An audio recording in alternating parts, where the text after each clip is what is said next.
Welcome back to a brand new instant reaction to the NBA playoffs. We're here after a pair of games. Game one, Knicks and Pacers, and then game two, Timberwolves and Nuggets. I feel like we got to start with Minnesota. This is the worst that Denver's offense has ever looked. This is the worst. In the first half, they had the worst offensive rating as a team in Jokic's career. And I know we're probably getting to the point where maybe we're questioning what Denver has in the tank and how good they really are. But I think the narrative just has to shift to the Timberwolves are the best defense that we've seen in a long, long time. The last time a defense has been this dominant, '08 Celtics, '04 Pistons, teams that were over a decade ago. This Timberwolves defense is so great, is so locked in. I've seen a comparison in regards to Minnesota this year. The Minnesota Timberwolves this year are the '04 Pistons if they were led by Dwayne Wade. And I think it's a perfect comparison because those Pistons teams were elite defensively, but they lacked that star. The Timberwolves got that star. The Nuggets were 6 for 26 heading into the second half. They had back-to-back turnovers to end the half. And I feel like the most important thing is how they're guarding Jamal Murray. We always talk about Jokic, but this series to me was always how they were going to guard Jamal. They're guarding him full court, tiring him out. They're denying the ball off the ball. On screening actions, they're doubling him and they're bringing the weak side defender to rotate over to Jokic, forcing him to make advanced reads out of the pick and roll. And because Aaron Gordon is on the court and you really don't respect his shooting, that weak side defender is oftentimes able to cheat over. And then Jamal Murray is kind of stuck in limbo. Jamal Crawford said something great on the broadcast, and it's the Timberwolves are making Denver read and react instead of thinking the game. And I feel like everything that Denver is doing, they are having to think about it because there's always hands in passing lanes. There's always a guy they're not expecting. And it's a big reason why the Timberwolves are dominating this series. They're up 2-0. 92% of teams that are up 2-0 end up winning the series. I'm not going to count out the defending champions just yet, but they didn't look like this against the Lakers. I didn't think they looked good against the Lakers. They may have won, but they didn't look good. And it really made me feel good about the Wolves heading into the series because the way they handled Phoenix was so emphatic that it had us questioning Phoenix was terrible. But after this start against Denver, we're saying maybe Minnesota's just that damn fucking good. I still think Phoenix is a very flawed team, but I will say going up 2-0 on the road against defending champs definitely makes it look a little bit better for your Phoenix Suns, but we're not talking about them. We're talking about the Wolves. The first thing that comes to mind is just physicality when it comes to this team. You know, you could talk about having Jaden McDaniels, having Ant Edwards, Nickeil Alexander-Walker, Rudy Gobert. You could have great defenders, but they're great defenders, and they bring it every single night with this level of physicality that it feels like every defensive possession is going to be their last. It feels like every time, whether it's Jamal Murray, whether it's KCP, whoever has the ball in their hands, you are constantly seeing hands are up, you're in your face, you're pressuring the ball. The level of defensive tenacity, they're able to keep up for 12, 24, 36, 48 minutes, quarter to quarter to quarter is so impressive. I think we probably overlooked it a bit, even still against that Phoenix series, because we were more than anything just looking at Phoenix's flaws. We were just looking at, you throw this team together, it's a super team, it's Kevin Durant all over again. And we were just so kind of locked in on the issues that Phoenix was having that we weren't really even probably giving Minnesota enough credit for how legendary this defense really is. I agree with Joel. This is one of the best defenses I've ever seen in my life. And on top of that, you have an offense that all of a sudden is clicking. An offense that was kind of middle of the pack in the regular season, an offense that their clutch time offense, if I brought up multiple times, was well below average in that regular season. Clutch offense doesn't matter if you're going to be beating teams 20, 30 points in damn near every game. And to their credit, in game one, that was a clutch game, and they were getting buckets time after time after time again. The way they're locked in defensively without Rudy Gobert, we saw how great they were even with Rudy Gobert in game one. And then on offense, you have Karl-Anthony Towns having a spectacular playoff so far. Of course, you know what Anthony Edwards has been doing. This is a scary team, man. You know, I think if it was opposite and Minnesota was up 2-0 at home, I would say, no, listen, let's hold back. Denver's still got to go home. But the fact Minnesota is able to go into Denver one of, if not the hardest places to play because of the elevation, because of the home court advantage, championship, everything that has to go into play. And you go up 2-0 there. Game one, you go bar for bar in clutch time offense with one of the best clutch teams we've ever seen. And then game two, you blow them out in a game that they know is must win without your soon to be 3 times defensive player of the year, Rudy Gobert. I mean, this is one of the most back-to-back impressive wins. Again, second round of the playoffs. I'm not going to say anything crazy, but for the second round of the playoffs, it doesn't get more impressive than this. Shout out to Minnesota. I'm shocked what we're seeing. I thought this was going to be a good series. I thought Minnesota absolutely had a chance, but no way in hell did I think Minnesota is going to win both games in Denver in the fashion they just did. You know, a lot of flowers to be given to Minnesota, absolutely. But let's talk about the obvious. The Nuggets just simply did not look good today. Yes, that is mostly due to just the defensive prowess that is Minnesota. But at the same time, I saw a lackadaisical Nikola Jokic. This is the worst I've seen Nikola Jokic play for a good amount of time now. It feels like for from the start of his ascension and the bubble to where we are right now, I feel like there aren't many moments where I'm looking at Nikola Jokic and just looking at a guy with a lack of energy. And I know we talk a lot about his defense and how sometimes that can be a liability. Last year, we really saw him really emerge as a defender in the playoffs, but today he was getting picked on. I mean, it did not matter what they were doing. They were really attacking the basket. He just showed a lack of enthusiasm on that side of the ball early on in this game, turning the ball over. I struggled to see this continuing for Nikola Jokic. I just feel like I've seen him so often for so many years in a row now, just be able to play a dominant brand of basketball. But again, let's give flowers. Naz Reid was absolutely excellent tonight on the defensive side of the ball. I mean, just making everything physical for Nikola Jokic. Anytime he got the ball on the block, he was putting a body, really making Jokic feel his presence. He was amazing tonight. I really do worry about Jamal Murray, though, because obviously, Joel, like you've mentioned, he was not that great against the Los Angeles Lakers, was big down the stretch of these fourth quarters against the Los Angeles Lakers. But at the same time, you can't play that way versus the Minnesota Timberwolves.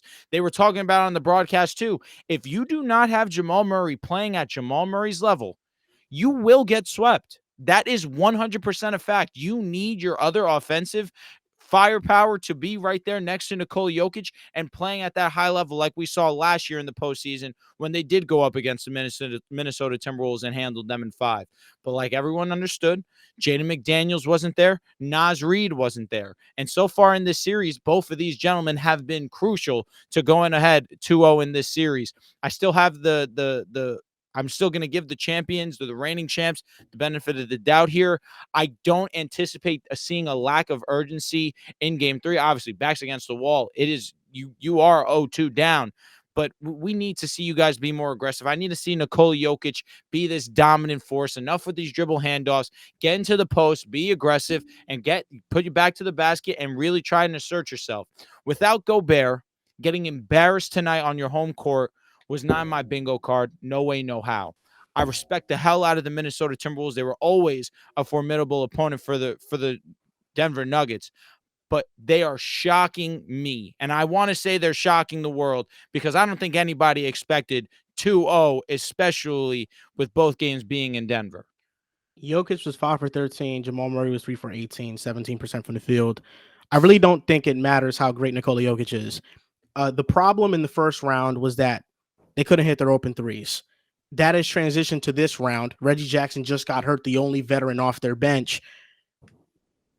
And I think whenever people went up against Denver, their first thought is, okay, what are we going to do to stop Jokic? How are we going to stop him? But nobody ever thought, you know what, maybe we have to just stop Jamal Murray. And I think that is the biggest storyline in this because Jamal Murray has been a playoff superstar. He's risen his game to 26 points per game. He's become an all-NBA player in the playoffs, and I think the injury has a part in it, but it's the defenders they're putting on him. Alexander Walker, he had 14 off the bench scoring, but defensively picked him up full court. Jaden was doing the same thing. When they got switches for Jamal and you like a favorable matchup with Naz Reid, Jamal Murray goes and pulls up and Naz Reid blocks the shot. everything right now for Jamal Murray feels uncomfortable, and it's because of the length that the defenders on Minnesota has. He doesn't feel comfortable coming off a screen and raising up for a shot because you have 6'9" Nas or Jaden coming off of it, putting their hand up, and that little hesitation from him, I think, is making him struggle. Cat, I want to give a shout out to him because Absolutely. we always say that, he's not a guy that rises up in the playoffs. He's been excellent thus far. He had 27 along with in this game, and Cat is really playing well. They needed to enforce themselves on offense this game without Gobert, and Cat has been doing just that. I also want to say this about Jokic. We know how great he is on offense. I think we always have a question mark about his defensive abilities. They were able to win the championship because of how great he was on offense and the team as a whole, and because they had great point of attack defenders. But on their run to the championship, they didn't really face any high level offenses that could consistently abuse his weaknesses. And we see it when he goes up against a player and a team that's fearless. They don't respect Jokic at all in the paint. Anthony Edwards, if he's getting by his initial defender, it's an easy layup to the basket. Jokic offers no resistance as a rim protector, and his saving grace on defense was how active he was in the passing lanes. And he's not offering that or bringing that to the table. They are abusing him in drop. They are getting whatever they want at him in the paint. And right now, their defense looks really susceptible because they're great defenders, and Gordon and KCP, they're not looking so great right now. I think what we saw in that first quarter, really that first half too, was since Jamal was struggling so much, even Nikola Jokic was struggling so much, Aaron Gordon was trying to initiate a ton on offense. There was a time where we were, I want to say 3 or 4 minutes into the second quarter, there'd been like 16 game minutes that had gone by. Aaron Gordon had 8 shots. No one else on the Nuggets team had more than 4. I love Aaron Gordon as much as the next guy, but if that's going to be your game plan going into any matchup, let alone going up against the number 1 defense in basketball, I think you're playing right into what Minnesota wants you to do. He was hitting some shots to his credit. He had a couple of threes early on, but then you start seeing him putting the ball on the floor, getting to the rim. At one time he tried doing a pull-up jump shot from the mid-range. He was just getting a little bit too far ahead of himself, and it never felt like Denver Nuggets basketball. And again, you got to give credit to the Minnesota Timberwolves, but this is getting to a point where I do think people may be overreacting just a bit, because I'm already seeing like, what should the Nuggets do in the offseason? What piece do the Nuggets have to go and bring it in the offseason? And on one hand, they just won a championship last year. On the other hand, you do run into this. It's always going good till it's not, right? Like Denver seemed unbeatable until all of a sudden they're down 2-0 and you're like, holy shit, wait, do they have holes on this team? Wait, is Nikola Jokic actually not that great on defense? Wait, does Jamal Murray, is he going to struggle if you put someone with this size in front of him? All of a sudden, there's all of these questions about Denver once you get down 2-0. So I understand that side of it as well. But like Drew mentioned, you're down 2-0. You go into game 3 on the road here. Maybe it gives you a little bit. I've heard people, or at least superstars in the past, say when you go on the road, maybe there's not as much pressure because you have that home court kind of consistently giving you that energy, and you kind of feel that pressure of, I want the crowd to go crazy now. But to me, this series feels over. You're down 2-0. You lost both games at home. You have no sort of momentum. You have not shown me anything in these 8 quarters of basketball that make me think you consistently generate buckets on this Minnesota Timberwolves team. And on the other side, there hasn't been really a lot, especially in the last like 5 quarters. If I'm looking at that fourth quarter from game 1 and this entire game, that shows me you can consistently slow down Anthony Edwards, so you can consistently slow down the pick and pop with Naz Reid and with Karl Anthony Towns, because they were getting open looks consistently throughout this game.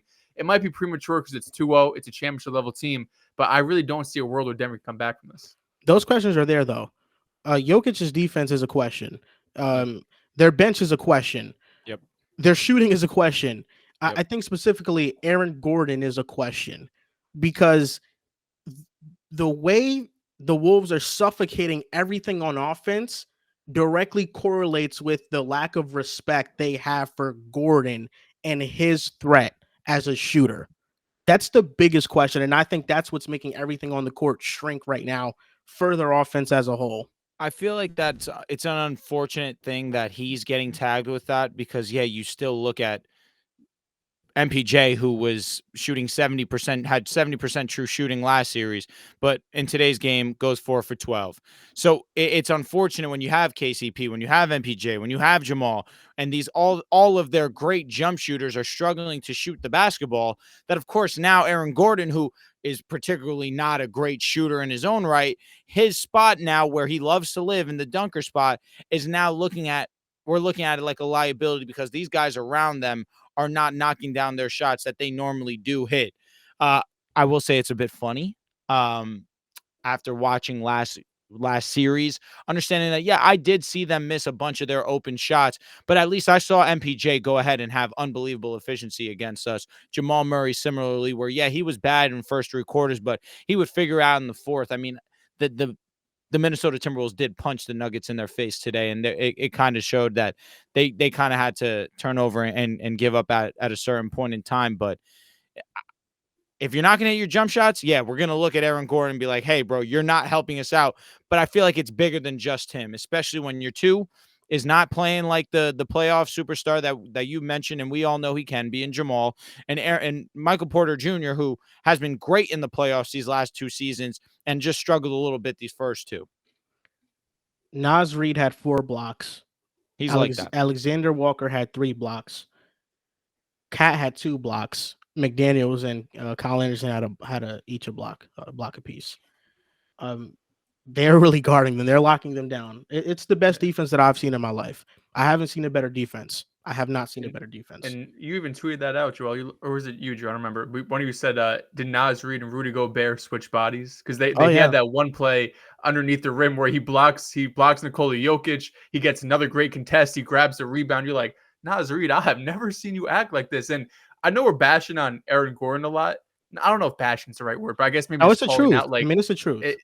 But like, it's still like Aaron Gordon goes 8 for 15, 3 for 5 from 3. And you're like, oh, well, he had a decent shooting night. But it's like, no, Minnesota, this is what we want you to do. Minnesota, when they're going Chris Finch and they're pulling up their game plan for the game, like, yeah, if Aaron Gordon's going to shoot 14 shots, if he's going to lead the team in shooting for the first half, let him shoot fucking 14 for 14 if he has to. Because I know Nikola Jokic, Jamal Murray, all these guys probably aren't getting the looks that they've seen in past series. Looking at their plus minus, Jamal had a minus 13.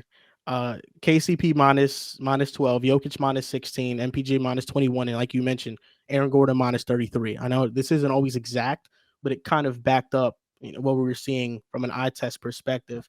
I think an underrated part of all this is that when Gobert was ruled out, we kind of like said, you know what, Nuggets probably win this without Gobert, right?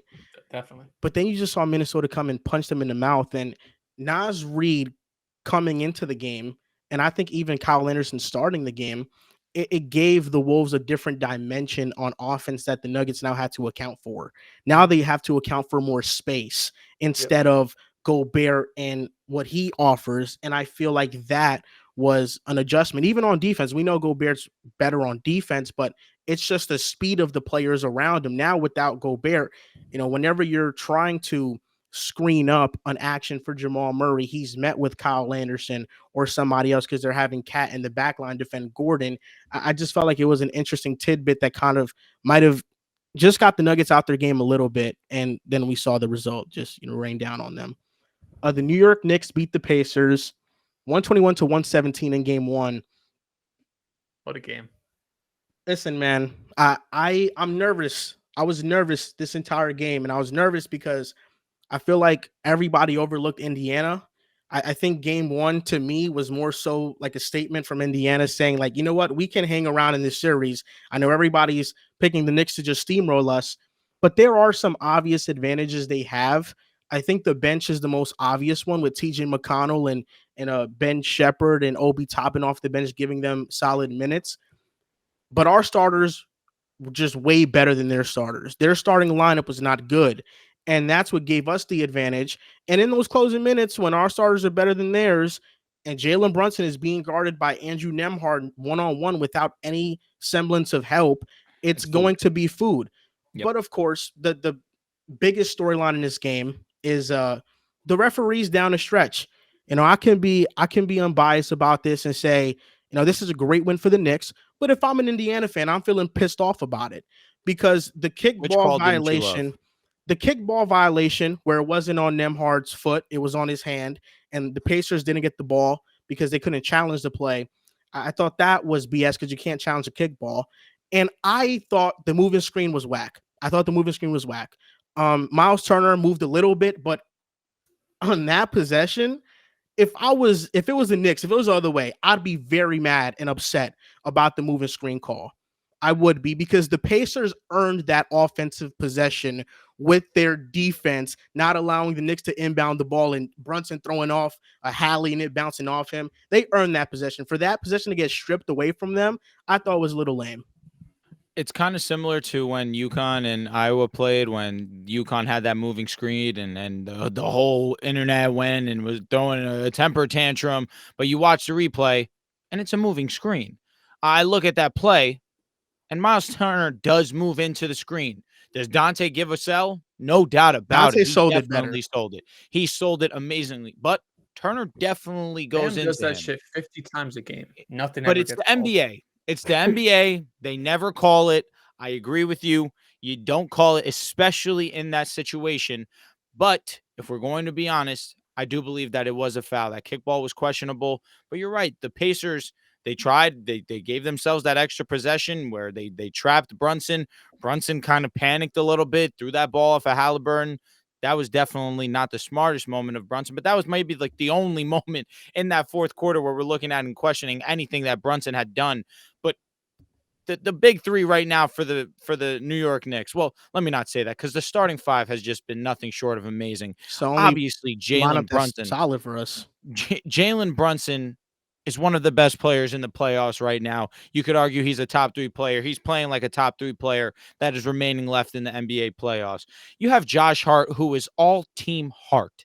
He is just out there playing his just going balls to the wall every minute of the game. He's getting the boards. He's making shots. He's going tough to the basket. He's finishing tough through contact.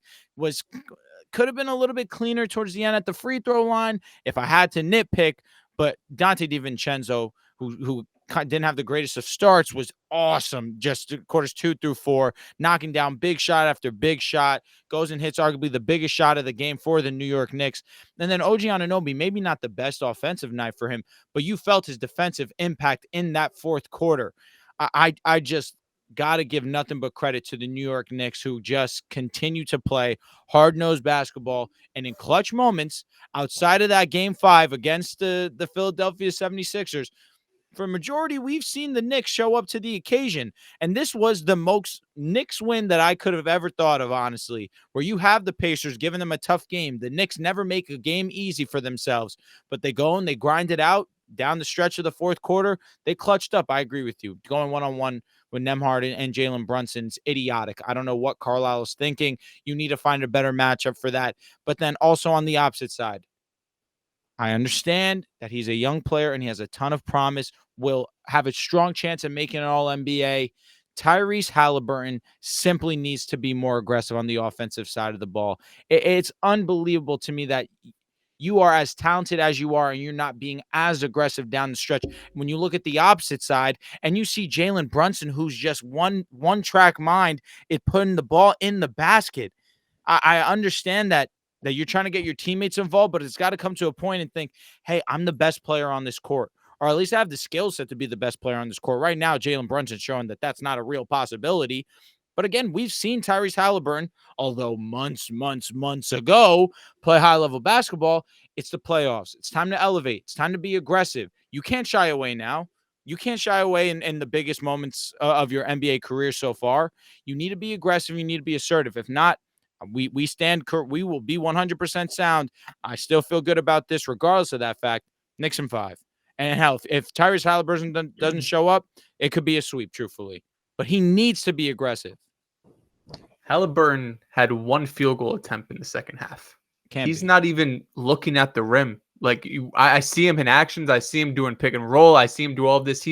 Doesn't even look like he wants to shoot the ball. He doesn't even look like he really even wants to attempt a 3-pointer. Ben Shepherd was the only player on the Pacers who had fewer attempts than Tyrese Halliburton in this game. You have Siakam giving you 16. Nesmith gives you 6 shots. Miles Turner 16. Nemhard 10. That was breaking up. Game You're 6 breaking up right shots. here. Just repeat the Here. shots again. Just Yeah. repeat the shot attempts again. Hello. There you You're go. You're back. cash. You're back. Regardless, it's inexcusable. You know, I understand the hamstring stuff. I understand what he did in November and in the play-in tournament, all of that. But at some point, push has to come to shove, and at some point, your best player has to step up. If the Pacers want any chance in hell of winning this series, and listen, I understand this was a back and forth game. This was a game that came down to the wire, but this also felt like a game the Pacers had to have. The Knicks are coming off one of the most emotional series, probably the most emotional series out of all of these round one matchups, where every single game felt like life or death against the Philadelphia 76ers. You had multiple games with insane blown leads, even that game 6 closeout, which ended up being, I think, a 3-possession win for the Knicks, but that was right down to the wire. And on the Pacers side of things, you kind of roll into this series. You just smoked the Bucks in game 6, at least. You did lose a couple of ones that were inexcusable, but in game 6, at least, a very comfortable W. So I felt like if there was a game the Pacers could steal from the Knicks, it was this game 1. And I thought really in that first half that the Knicks were kind of playing the Pacers brand of basketball, where the Knicks were, I think, the second slowest team in all of basketball, maybe the slowest in terms of pace. And of course, the Pacers are the fastest, but it felt like they were constantly trying to keep up with the Pacers. They were the ones who were, didn't look as comfortable as the Pacers did because they were constantly running up and down the floor. And that's really the only question I have in this series is Josh Hart's been doing all season long. OG too, shit, even Jalen Brunson the last few weeks. But if you're going to have a series with this much running, this much speed, this much up and down the court, if this goes 6 or 7 games, how long can you really run a 8-man rotation, really a 7-man rotation? Because Precious Achiuwa got 4 minutes. At some point, all of these minutes and miles are going to catch up to these players. And Josh Hart's legs, even though he's been playing 48 minutes for the last few months, I understand that. But these are the most high-intensity moments where every single second you're on the court, you have to be at 100% mentally and physically. That's really the only question I have in this series is there going to be a game if we get to game 5, game 6, where you see guys huffing and puffing because Thibs is playing them 40 plus, 45 plus minutes. Part of that is due to the injuries the Knicks have, right? I don't know if there's a bunch of guys you trust past 8, even that 8th guy being Precious Achiuwa, who, like I mentioned, only got 4 minutes. How much do you trust him in a playoff setting? But at some point, I think you have to go maybe a little bit deeper in the bench or give guys at least a few minutes on the bench. You got to win today. That was the most important thing. That fourth quarter was spectacular. You had clutch shots on both sides. It was a shame that it came down to the refs. At least it felt like it came down to the refs with those last couple calls in that fourth quarter. But I feel very comfortable with the Knicks now. I do think that if I'm them, I'm going into this next game and saying, let's play our brand of basketball. Let's not try to outrun these guys. Let's not try to outshoot these guys. We know how we win. We're gonna win being gritty. We're gonna win rebound the basketball, and we're gonna win like Jalen Brunson did today, taking 26 shots and being one of the most efficient players, giving you another 40 ball. What's that? 4 straight now for Jalen Brunson. He was amazing. 14 free throws as well. 14-14 at the line. Got to respect that. But I feel very comfortable about the Knicks. I said Knicks in 5, and there's really nothing else that makes me feel otherwise. The way you guys framed it was kind of like if Indiana gave their best punch. I thought Indiana didn't give their best punch at all. And I'm worried about this series. I think I really am worried about this series. I'm not going to look over Indiana so easily. The Knicks didn't give their best punch, though. The Knicks shot 54% from the field, 48% from 3. They out-rebounded the Pacers by 8 rebounds. Every player in the Knicks starting lineup played over 40 minutes. Josh Hart, what you said about him, it was actually couldn't be more accurate. He played 48 minutes. He didn't leave the game, not for 1 second. He had 24 points, 13 rebounds, 8 assists. OG played 42 minutes. Isaiah Hartenstein played 36.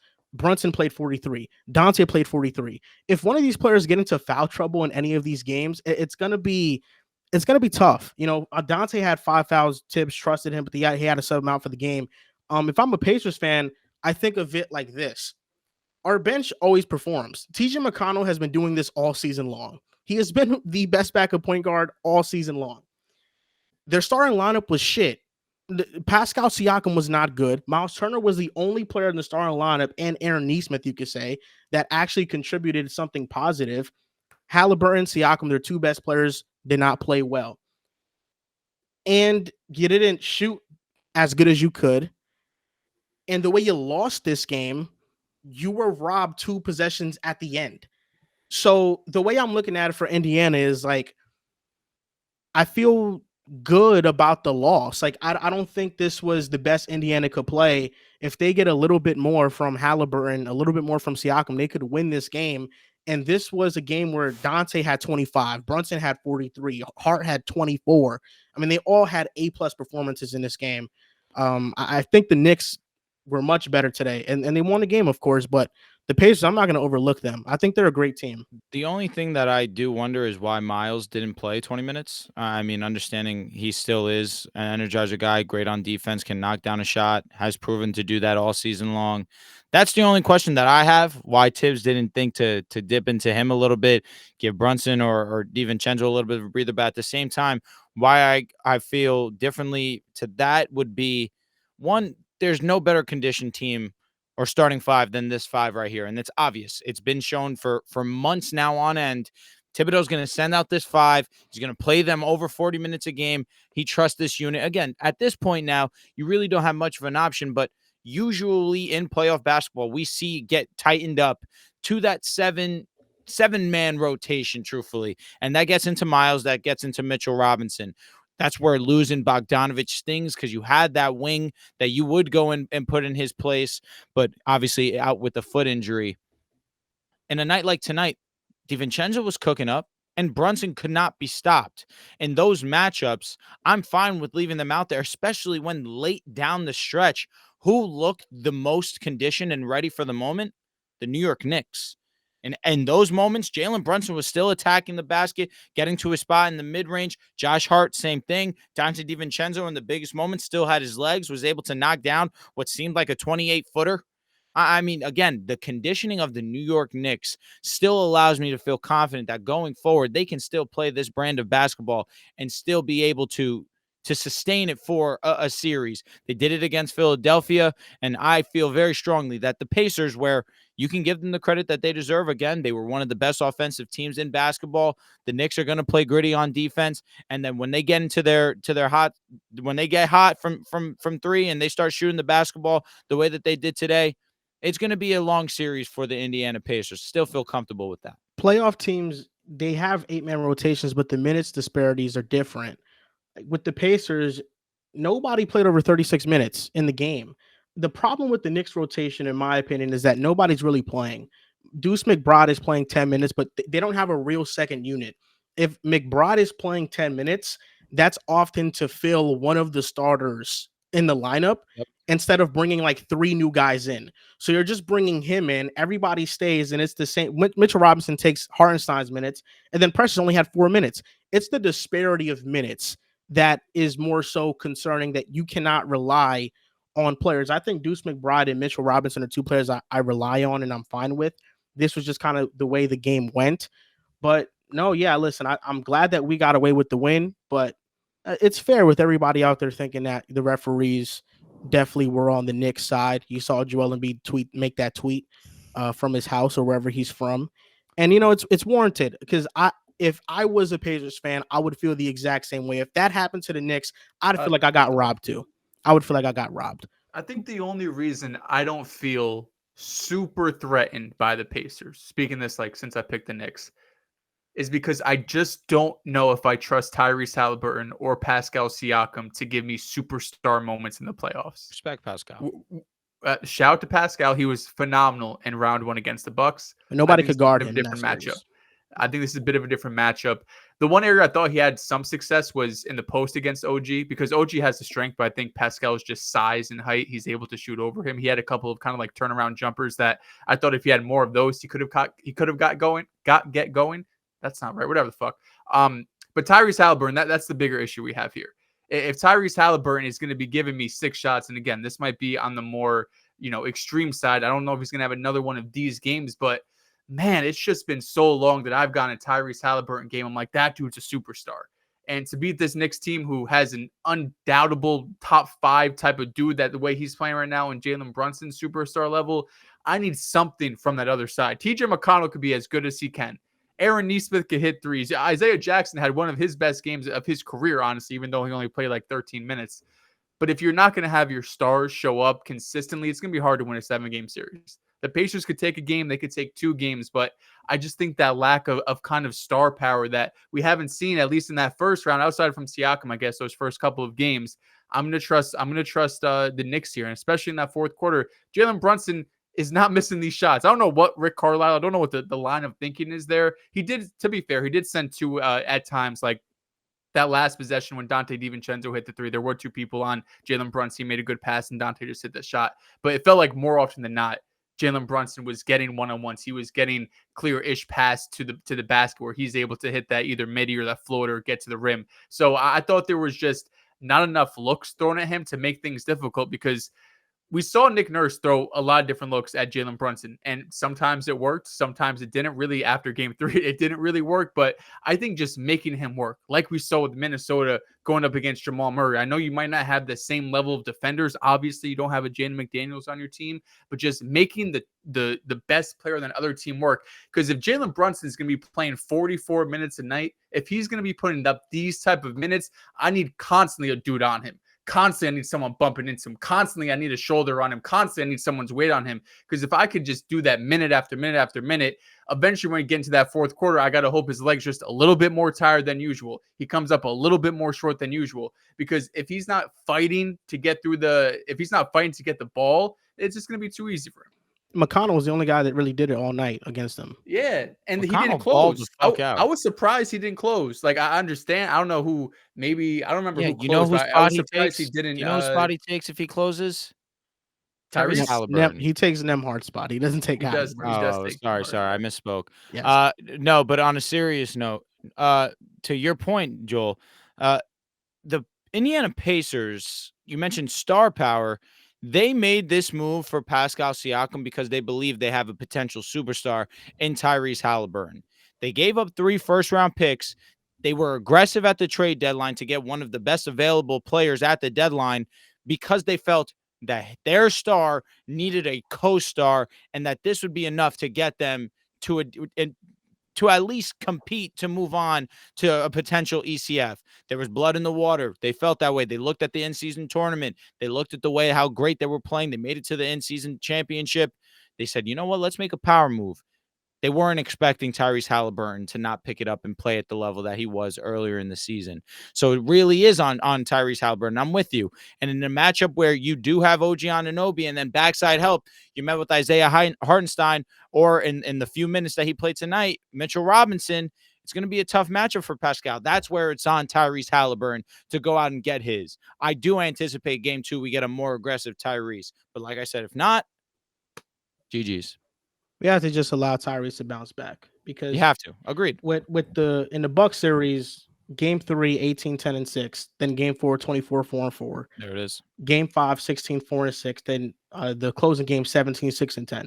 I don't really think they need like the best version of Tyrese. I think they just need a good version of him. You'd like it though. This was the worst Ideally, version. you'd like if they got an average version of Tyrese tonight, they probably win this game. Yeah, and if you get that version with the players around him playing well, you can have a chance. You know, I have the Knicks winning, but in 6, I really do think this Pacers team, they're going to make me nervous all series long. Just because it's the nature of our They got a lot of easy buckets too. I mean, there was constant times where even after a make by New York, they're pushing the ball down the court. You're getting an open layup. You're getting a dunk. You saw the Obi Toppin between the legs dunk in the second quarter, which was just straight up insane. The balls to do that in a playoff game at MSG when it's like it's a game. It's not the fourth quarter and just garbage time. He was crazy for that. But yeah, I understand that because the Pacers just constantly put pressure on you, constantly put pressure on your defense. We know the Knicks have one of the best defenses in the NBA, but it's a lot easier to get buckets when you're going up against defense that isn't set, or going up against a defense when it's 3-on-3 because you're pushing in transition and not everyone's back. Hartenstein or Mitchell Robinson's not back yet because they're still on the other side from crashing the offensive glass. So they definitely put pressure on you defensively, but I think you guys should be straight. Matty Boy 408 goes, do we think the Pacers bench can perform like this all series? They scored 44 points this game. They averaged 41 in the regular season, which was number 1. I do expect them to continue performing like this. Maybe TJ is not averaging 18, but just the production, from a production standpoint, this lineup I think will continue to produce at a high level. That's really what it's about. And that's going to do it for our time here. Instant reaction, game 1, Knicks Pacers, game 2, Minnesota and Denver. Thank you guys for pulling up on playback. That's where we do these. We're going to upload it on YouTube. You guys can like and subscribe. Thank you for watching, and we'll see you guys next time.